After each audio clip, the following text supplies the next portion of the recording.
राजस्थान में होने वाले आगामी विधानसभा चुनाव के मद्देनजर आम आदमी पार्टी ने राजस्थान की 200 सीटों पर चुनाव लड़ने का ऐलान किया है। राजस्थान के राजनीतिक इतिहास में पहली बार विधानसभा चुनाव में तीसरी पार्टी के रूप में आम आदमी पार्टी ने पूरी 200 विधानसभा सीटों पर चुनाव लड़ने की घोषणा की है। आम आदमी पार्टी ने विधानसभा चुनाव की तैयारी के लिए ग्रामीण इलाकों से संगठन को मजबूत बनाने की कवायद शुरू कर दी है। राज्यसभा सांसद और हिमाचल और गुजरात के आम आदमी पार्टी प्रभारी सांसद डॉक्टर संदीप पाठक ने राजस्थान के ग्राम संपर्क अभियान की शुरुआत की है। आप पार्टी का कहना है कि आजादी के बाद कांग्रेस और भाजपा ने विकास के नाम पर राजस्थान की जनता के साथ छलावा किया है। आप पार्टी दिल्ली के मुख्यमंत्री अरविंद केजरीवाल के विकास मॉडल पर जनता की समस्याओं को दूर करने के लिए राजस्थान विधानसभा चुनाव में उतरने की तैयारी कर रही है। ग्रामीण स्तर से संगठन को मजबूत बनाने के बाद सर्कल, जिला स्तर एवं संभाग स्तर पर संगठन को मजबूत किया जाएगा। राज्य स्तर पर संगठन को तैयार करने से पहले राजस्थान में पार्टी द्वारा सर्वे करवाया जाएगा।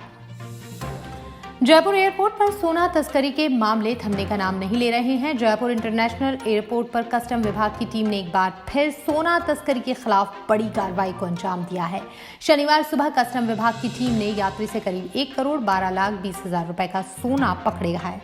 यात्री के ट्रॉली बैग से 2170.3 ग्राम तस्करी का सोना बरामद किया गया है, जो शारजाह से एयर अरेबिया की फ्लाइट में बैठकर जयपुर पहुंचा था। कस्टम के सहायक आयुक्त बीबी अटल के मुताबिक शनिवार सुबह 4:25 पर एयर अरेबिया की फ्लाइट से शारजाह से एक यात्री जयपुर एयरपोर्ट पर पहुंचा था। जयपुर एयरपोर्ट पर चेकिंग के दौरान यात्री संदिग्ध लगा।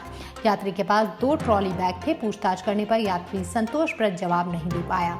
इसके बाद यात्री के सामान को जब चेक किया गया तो वायर जैसी इमेज सामने आई। सघनता से चेकिंग करने पर प्रत्येक ट्रॉली बैग में 2 रोडियम पॉलिश्ड वायर बरामद हुई। वायर को चेक किया गया तो सोना निकला, जिसका वजन करीब 2170.3 ग्राम पाया गया। केंद्र सरकार द्वारा गेहूं, आटा और खाद्य पदार्थों पर लगाई गई 5% जीएसटी के खिलाफ देश भर में कृषि व्यापारियों ने मोर्चा खोल दिया है। शनिवार को देश भर के कृषि व्यापारियों ने सरकार के फैसले के खिलाफ मंडी बंद का ऐलान किया, जिसका व्यापक असर राजस्थान में भी नजर आया। जीएसटी के खिलाफ प्रदेश में 247 कृषि उपज मंडियां, 140 चावल मिल, 860 दाल मिल, 600 से ज्यादा आटा मिल और 30,000 से ज्यादा छोटी चक्कियों को बंद रखा गया, जिससे प्रदेश में 2,000 करोड़ से ज्यादा का कारोबार प्रभावित हुआ है। कोयला संकट से जूझ रही राजस्थान सरकार अब देसी लिग्नाइट आधारित पावर प्लांट चलाने का रास्ता ढूंढने में जुट गई है। काला सोना ढूंढने के लिए प्रदेश में अच्छी क्वालिटी की लिग्नाइट माइंस का सर्वे होगा। राजस्थान में कई माइंस के लिग्नाइट में सल्फर कंटेंट ज्यादा बताया जा रहा है, जो पावर प्लांट के बॉयलर और उपकरणों को खराब कर देता है। यही कारण है बाड़मेर में 1,865 करोड़ रुपए लागत से बना 250 मेगावाट कैपेसिटी का grill lignite thermal power plant 2016 के बाद से ठप पड़ा है। इस प्लांट में 1,300 करोड़ से ज्यादा का घाटा बताया जा रहा है। कई बार इसे बेचने के प्रस्ताव भी तैयार हुए, लेकिन अब बढ़ते कोयला संकट को देखते हुए ग्रिल पावर प्लांट को फिर से शुरू करने की तैयारी की जा रही है। सब कुछ ठीक रहा तो माना जा रहा है अगले 6 महीने में ये काम शुरू हो सकता है। प्रदेश की बालिकाओं, किशोरियों और महिलाओं को मासिक धर्म के प्रति जागरूक करने और हाइजीन का मर्म समझाने के लिए प्रदेश की गहलोत सरकार ने महत्वपूर्ण आईएम शक्ति उड़ान योजना को लॉन्च किया। इस योजना के तहत करीब 1.25 करोड़ महिलाओं और किशोरियों को हर महीने निःशुल्क सैनिटरी नैपकिन उपलब्ध कराने का लक्ष्य रखा गया। योजना अप्रैल से लागू होनी थी, लेकिन आनन फानन में शुरू की गई योजना विभागों के चक्कर में अटक के रह गई। महिला अधिकारिता, समेकित बाल विकास, RMSCL शिक्षा के आपसी समन्वय की कमी के चलते योजना की जागरूकता सर्वे, निःशुल्क सैनिटरी नैपकिन की उपलब्धता और सप्लाई नहीं हो रही है। हालात ये है कि अभी तक तो टेंडर प्रक्रिया भी पूरी नहीं हुई है। आपकी जरा सी लापरवाही आपके लिए परेशानी का सबब बन सकती है। ऐसा ही एक वाकया राजस्थान के भीलवाड़ा जिले में सामने आया है। यहाँ एक मजदूर को 66 करोड़ रुपए का इनकम टैक्स डिपार्टमेंट का नोटिस आ गया।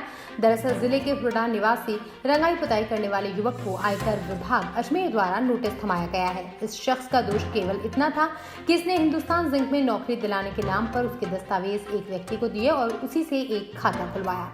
खाता खुलवाने के बाद भी हिंदुस्तान जिंक लिमिटेड में नौकरी नहीं मिली। उसने बताया कि खाते से कोई लेन देन भी नहीं किया गया। गोविंद का कहना है कि उसके बैंक खाते का किसने कैसे प्रयोग किया, इस बारे में उसे नहीं मालूम।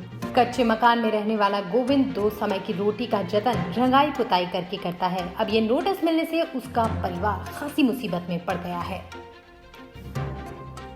राजस्थान के उदयपुर में बहुचर्चित कन्हैया लाल हत्याकांड मामले में आरोपियों को एनआईए कोर्ट में पेश किया गया। इससे पहले तीनों आरोपियों को 12 जुलाई को कोर्ट में पेश किया गया था, जहां आरोपियों की रिमांड की अवधि 16 जुलाई तक बढ़ा दी गई थी। साथ ही 4 अन्य आरोपी मोहसिन खान, आसिफ हुसैन, मोहम्मद मोहसिन और वसीम अली को जेल भेज दिया गया था। कन्हैया लाल की हत्या के मामले में एनआईए की टीम पुलिस से भी पूछताछ कर सकती है, क्योंकि कन्हैया लाल को लगातार धमकी मिल रही थी, जिसकी शिकायत उसने पुलिस को की थी। धानमंडी थाने में कन्हैया ने लिखित शिकायत देकर जान का खतरा बताया था, लेकिन इसके बावजूद भी पुलिसकर्मी ने समझौता करवा दिया था। अब इस मामले में मुख्य आरोपियों से पूछताछ पूरी होने के बाद पता किया जाएगा कि पुलिस के कर्मियों ने लापरवाही क्यों बरती। इसके पीछे कोई बड़ी वजह तो नहीं है। अलवर के बहरोड इलाके में 15 साल के छात्र ने स्कूल यूनिफॉर्म नहीं दिलाने पर फंदा लगाकर सुसाइड कर लिया। स्टूडेंट की मां सरकारी स्कूल में टीचर है और 2 दिन से बेटा मां से ड्रेस दिलाने की जिद कर रहा था। बहरोड के गांव भगवाड़ी खुर्द के सीनियर सेकेंडरी स्कूल में टीचर कंचन के पति की पहले ही मौत हो चुकी है। रोहित बहरोड में ही एक निजी स्कूल में 10वीं क्लास का छात्र था। 2 दिन से रोहित नए स्कूल यूनिफॉर्म की जिद कर रहा था। धौलपुर में हरे पेड़ को लेकर भिड़े पक्षों का मामला पुलिस में दर्ज हुआ है। अस्पताल में भर्ती कराए गए घायल मुकेश ने बताया कि उसके छोटे भाई विनोद के घर में पाखर का पेड़ लगा हुआ था, जिसे काटने के लिए पड़ोस में रहने वाले 2 भाई हरिशंकर और आजाद सिंह कुल्हाड़ी लेकर पहुंच गए। जैसे ही दोनों भाइयों ने पेड़ पर कुल्हाड़ी चलाना शुरू किया तो दूसरे पक्ष के विनोद और मुकेश ने उन्हें पेड़ काटने से मना कर दिया। भाइयों के हस्तक्षेप से दोनों नाराज हो गए, फिर दोनों अपने घर चले गए। आरोप है कि थोड़ी देर बाद ही दोनों आधा दर्जन लोगों के साथ धमक पड़े। उनके हाथों में लाठी डंडे भी थे। मारपीट की सूचना सदर थाना पुलिस को दी गई, जो मौके पर पहुंची। पुलिस ने शांति भंग के आरोप में 4 लोगों को हिरासत में लिया है। घायलों को अस्पताल में भर्ती करवाया गया है। वहीं पीड़ित पक्ष द्वारा दर्ज कराए गए मामले पर कार्रवाई की जा रही है। झीलों की नगरी उदयपुर में बारिश का दौर जारी है। जिले में छोटे बड़े तालाब ओवरफ्लो नजर आ रहे हैं। शनिवार अलसुबह मदार बड़ा तालाब छलक गया। 24 फीट भराव क्षमता वाला मदार बड़ा तालाब के छलकने से फतेह सागर में पानी की आवक शुरू हो गई। ग्रामीण अंचल में बारिश का दौर जारी है। वहीं बदलते मौसम का लुत्फ लेने के लिए बड़ी संख्या में सैलानी भी उदयपुर पहुंच रहे हैं।